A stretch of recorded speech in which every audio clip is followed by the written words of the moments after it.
frustrating afternoon, I guess. Another one. You know, it seems to be the tale of since we've come in, fourth game. We've dominated the game. We've tried to make chances. It's just maybe that final third that we're lacking a little bit in that area. But it's not for the want of trying. You know, when you get into situations like that, you don't want to criticise the players. You can't criticise them. They're giving their absolute maximum, and their commitment to it is unquestionable. But it's just that final third. We've got to keep trying to work on it in training, try and improve the quality of balls that are going into the box, and we'll continue to do that. The club has a reserve team that seem to score quite easily. Is it just a big step up from the reserves to the first team that were? It's a completely different level. There's no question of that. We're putting in most of these boys. Liam Gormley scored in the reserve game on Monday, so deserved his opportunity today. I thought he worked extremely hard.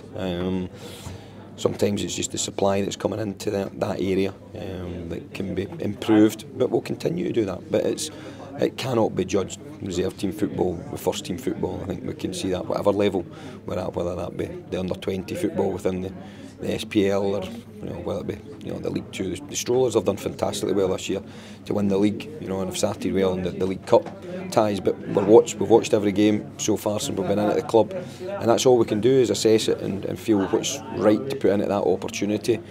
That's the squad as it is. The game in Monday night against Queen of the South, was a very strong reserve team against a very youthful Queen of the South team. But that's what we have at the moment. That's the boys that are wanting to get their opportunity when it comes along.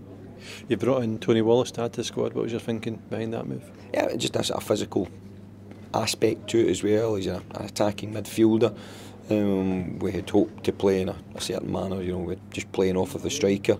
But Annan surprised us a little bit by playing three at the back, so we changed and just put Tony a wee bit higher up the pitch. And I think it's a little bit alien to him, but he certainly gives us a sort of presence up there. Again, it's trying to get the supply into him that he can benefit from. But Annan sat pretty deep, and protected their defenders as well. So we struggled to break them down. I thought Lee Davison gave them another problem, in his pace and his directness. But just on the day, we couldn't break them down. Would you have supported a shout for a penalty when Lee went down in the box later on? It's a questionable one. I don't know whether the defender gets a slight touch on the ball, but I certainly wouldn't start criticising referees. I think the major issue was the time wasting that wasn't really dealt with in the proper manner. But it's not cost us the game in any shape or form. It's just a frustrating afternoon again. And off to Annan on Tuesday night. Yeah, again, when the players are giving as much as they're giving and as competitive as they are, I'm looking at the league table, and that's what I've said since I've came in.